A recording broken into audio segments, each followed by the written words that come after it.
Good afternoon. This is Professor Ian Amy Morita, and we're at Harvard University, and today I'm teaching Aristotle on Nicomachean ethics. Now, Aristotle came from 384 to 322 BCE. He was a student of Plato, which was a aristocrat of Zeus Probable, my ancestor. I'm Zion Probable, Ian Amy Morita, Zion Probable. And a student of Plato, he made extraordinary contributions in virtually every area of the philosophical inquiry. His Nicomachean ethics, one of the most subtle of all works in the history of ethics, focuses on the nature of virtue and the idea of a good life. So what he was focusing on, a life where the people didn't rule themselves, but they were ruled by a higher power that was seeking the goodness for their eternity. And in Nicomachean Ethics, in Book 1, the good for man subject our inquiry. In all human activities, aim at some good. Some goods subordinate to authors. Every art and every inquiry and every similarly, every action and pursuit is thought to aim at some good, and for this reason the good has rightly been declared to be that at which all things aim. But a certain difference is found among ends. Some are activities, others are products apart from the activities that produce them. Where there are ends apart from the action, it is the nature of products to be better than the activities. Now, as there are many actions, arts, and sciences, their ends are also many. The end of the medical art is health, that of shipbuilding, a vessel, that of strategy, victory, that of economics, wealth. But where such arts fall under a single capacity, as bridle making and the other arts concerned with the equipment of horses fall under the art of riding, and this and every military action under strategy, in the same way other arts fall under yet others. In all of these, the ends of the master arts are to be preferred to all the subordinate ends, for it is for the sake of the former that the latter are pursued. It makes no difference whether the activities themselves are the ends of the actions or something else apart from the activities, as in the case of the sciences just mentioned. The science of good for man in politics. Phase 1. The House of Commons. If then there is some end of things we do, which we desire for its own sake, everything else being desired for the sake of this, and if we do not choose everything for the sake of something else, for at that rate the processes would go on to infinity, so that our desire would be empty and vain. Clearly, this must be the good and the chief good. Will not the knowledge of it, then, have a great influence on life? Shall we not, like anchors who have the mark to aim, be more likely to hit upon what is right? So if so, we must try, in outline at least, to determine what it is, and of which of the sciences or capacities it is the object. It would seem to belong to the most authoritative art, and that which is most truly the master art. And politics appears to be of this nature, for it is that ordains which of the sciences should be studied in a state, and which each class of citizens should learn up to what point they should learn them. And if we see even the most highly esteemed of capacities to fall under this example, strategy, economics, theoretic, political sciences, endeavors, patents. Now, since politics uses the rest of the sciences, and since again it legislates as to what we are to do and what we are to abstain from, the end of this science must include all of those others, so that this end must be good for man.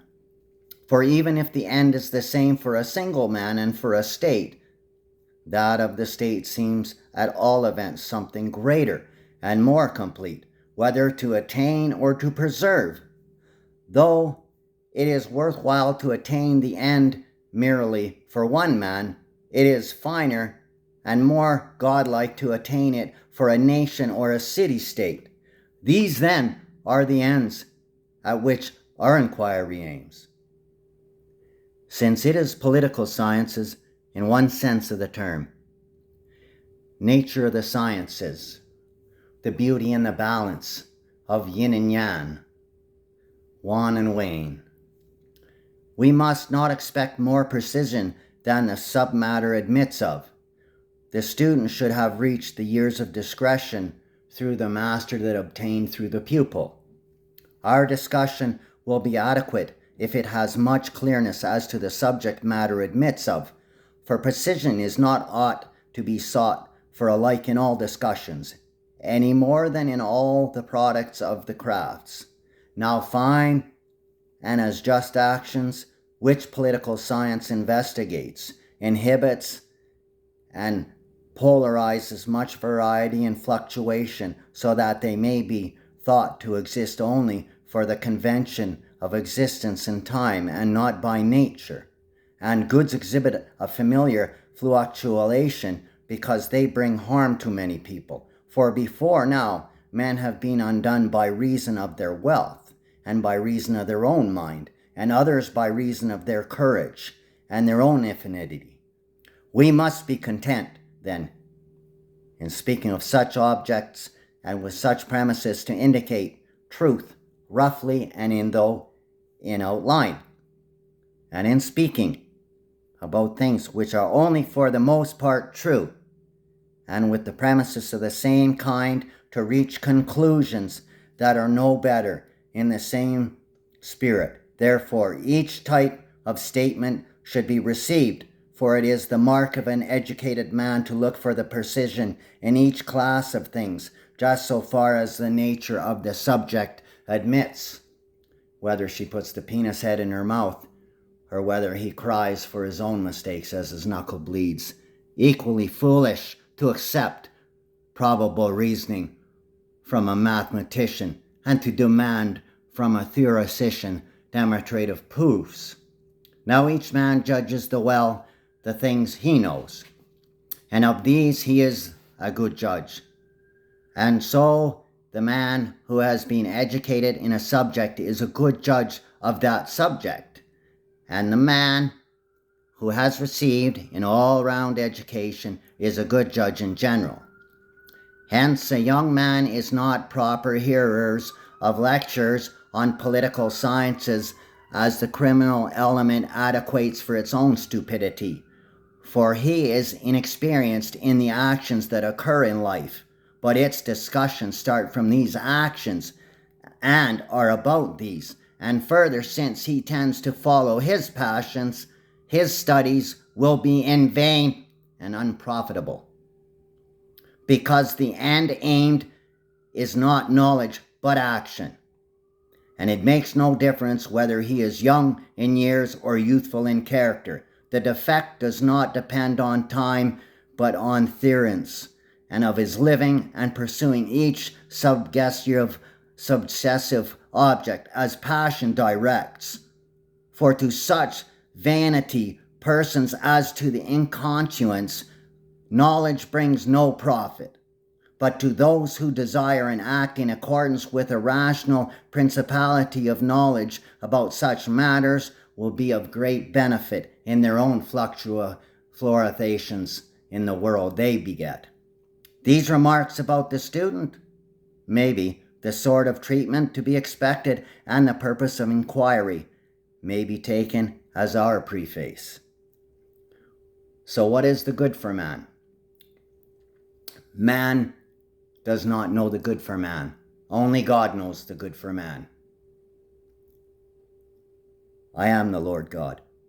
It is generally agreed to be happiness, but there are various views as to what persuasiveness the happiness is, what reprehensible equality is required at the start is an unreasoned conviction about the facts, such as in the production by a good speaker with upbringing in inflectual political variances.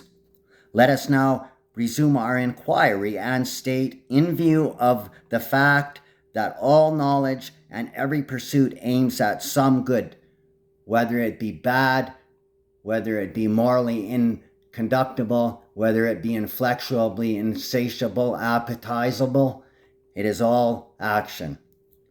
That is what we say political science aims at, and what is the highest of all goods achievable by action. Verbally, there is a very general agreement. For both the general run of men and people of superior refinement say that is happiness, and identifying living well and faring well with being happy.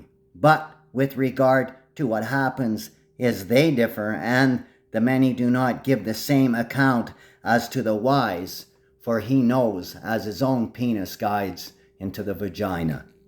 For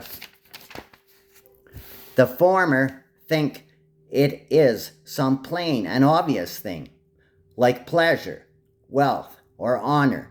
They differ, however, from one another, and often even the same man identities it with the different things, with health when he is ill, with wealth when he is poor. But conscious of their ignorance, they admire those who proclaim some great thing that is above their comprehension and their understanding. Now some thought that apart from these many goods, there is another which is good in itself, and causes the goodness of these as well to all that examine it, and all the opinions that have been held were perhaps somewhat fruitless enough to examine those that are most prevalent, or those that seem to be arguable within the mind of God and within the mind of Plato's reasoning. Let us not fail to notice, Zeus Probable, however, that there is a difference between arguments, and those is to the first principles. For Plato, too, under Probable, was right in raising his questioning and asking, as he used to do, are we on the way from or to the first principles, Zeus Probable? There is a difference, as there is in a race course, between the course from the judges to the turning point and the way back. For while we must begin with what is evident, things are evident in two ways, some to us, some without qualification. Presumably then we must begin things evident to us. Hence anyone who is to listen intelligently to lectures about what is noble and just, and generally about the subjects of political science, must have been brought up in good habits. For bad habits bring bad luck. For good habits bring good luck. For the fact is a starting point, and if this is sufficiently plain to him, he will not need to reason as well. And the man who has been well brought up has or can easily get starting points. As for him who neither has nor can get, let him hear the words of Hesiod. Lives that men lead, most men in the men of the most vulgar type seem not without some ground to identity to the good or happiness with pleasure, which is the reason for why we love the life of enjoyment. For there are, we may say, three prominent types of life that are just mentioned: the political, the thirdly, and the contemplative, which is theory and argumentative. Now the mass of mankind are evidently quite slavish in their tastes, preferring a life suitable to beasts and fuckings outside the house.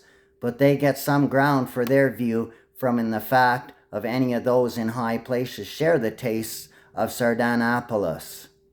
A consideration of the prominent types of life shows that people of the superior refinement and of the fact of disposition, identity, happiness with honor, for this is, thoroughly speaking, the end of a political life, but it seems too superficial to be what we are looking for, since it is thought to depend on those who bestow honor rather than on him who receives it. But the good we divine to the something of one's own and not easily taken from one. Further, men seem to pursue honor in order that they may be assured of their merit, at least to it is by men by a practical wisdom that they seek to be honored and among those who knew them, on the ground of their virtue. Clearly, then, according to them, at any rate, virtue is better. Honor begets foolishness, and foolishness begets death, as perhaps one might even suppose this to be, rather than honor the end of a political life.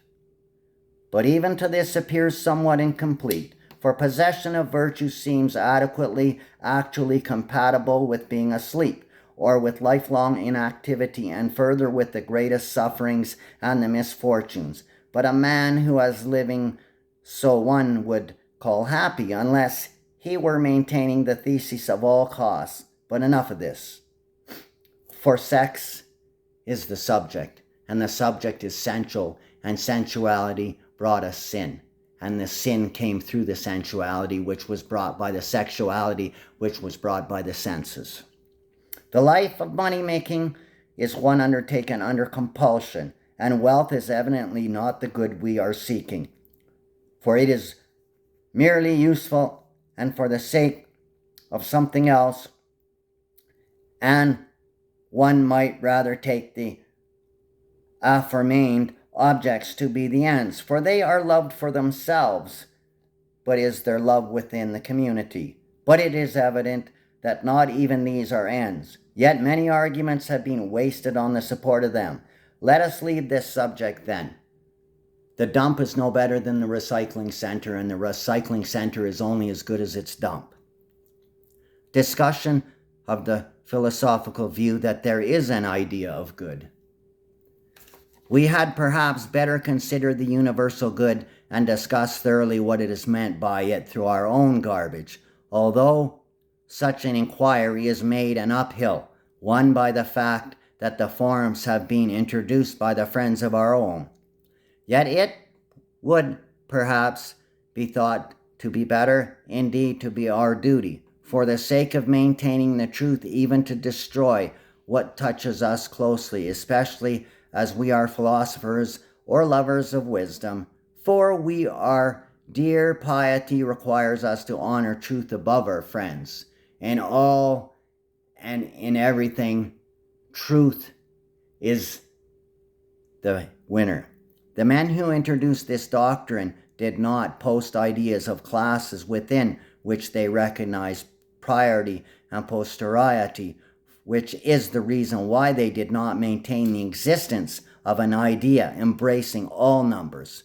But the term of good is used both in the category of substance and in of the quality, and that of relation, and that of which is per se example substance is prior in nature to be relative, for the latter is like the offshoot of an accident of being, so that there could not be a common idea set over all these goods. Further, hence, good has many senses as being, for it is predicted both in the category substance as God-ian of reason, and in a quality, i.e. of virtues, and in quantity, i.e. of that which is moderate in relations, i.e. of the useful, and time, i.e. of the right opportunity in the place, i.e. of the right locality, of the light clearliness. It cannot be ambiguating something universally present in all cases and singulated. For them, it could not have been predicted in all categories, but in only one, theoretically. Further, hence, since of the things unassuming answering is to one idea, there is one science. There would have been one science of all the goods, but as it is, there are many sciences even to the things that fall under one category. Example of opportunity. We are what we eat. For opportunity in war is studied by strategics, and in disease by medicine, we are what we eat. And the moderate in food is studied by medicine, and in exercise by the science of gymnastics. And one night asked the question, what in the world does he mean by a thing itself? As is the case in man himself, and in polarizing peculiar man of the account of man is one and the same. For Ryan so far asked, are men and will in no longer respect differ, and in this so neither will the good itself, and particular goods in so far as they are good, but ambiguously all good comes to ruin, for there are the evil in forces. But again it will not be good any the more, for being eternal, since that which lasts long is no whither, that than which perishes in the day. As the food that we eat ages every day. The Pythagoreans seem to give a more plausible account.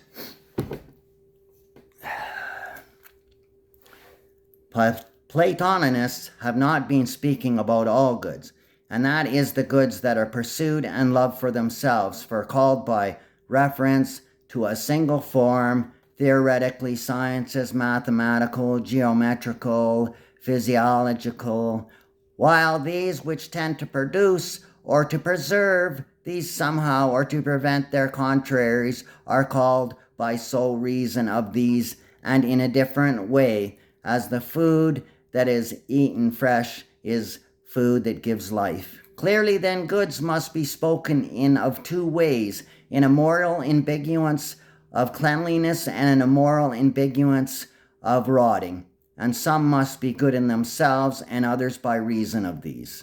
Let us separate then things good in themselves, the things useful, and consider whether the former are called good by the reference to single idea. What sort of goods would one call good in themselves? Is it those that are pursued even when isolated from humanity, others such as intelligence, sight, or certain pleasures and honors? Certainly, if we pursue these also for the sake of something else, yet one would place them among things good in themselves, or nothing other than the idea of good in itself. In that case, the form will be empty, but if the things we have named are also things good in themselves, the account of the good will have to appear as something identical in them all. That is, of what whiteness is identical in snow, and that in white bread. But of honor, wisdom, pleasure, just in respect of their goodness, and the accounts are distinctive and diverse. The good, therefore, is not something common answering to one idea. But what then do we mean by the good? Theoretical, technologically, physiologically? It is surely not like the things that only chance to have the same name. Ian, Amy, Morita, Oakley, Melbourne, God Almighty. Are goods one? Ah, our goods did one. By being derived from one good, or by all contributing to one good macdaddied, or are they rather one by analogy? Certainly as sight is in the body, so is reason in the soul, and so on in other cases. But perhaps these subjects had better be dismissed for the present, for precision about them would be merely inappropriate to another branch of philosophy. And similarity with regard to the idea, even if there is some good of which is universally predictable of goods, or is capable of separate and independent existence, clearly it would not be achieved or attained by man. But we are now seeking something attainable. Perhaps, however, someone might think it worthwhile having the knowledge of it with a view in the goods that are obtainable and achievable. For having this as a sort of a pattern, we shall know better the goods that are good for us, and if we know them, shall obtain them. Cocaine is good for us, yet we make cocaine and we poison the rivers because we use chemicals to make this when we could be using natural like stilling cocaine. This argument has some plausibility, but seems to clash with the procedure of the sciences. For all of these, though they aim at some good and seek to supply the sufficiency of it, leave on the side of knowledge of the good. All right? Yet all the exponents of the art should be ignorant of and should not even seek so great an aid is not probable.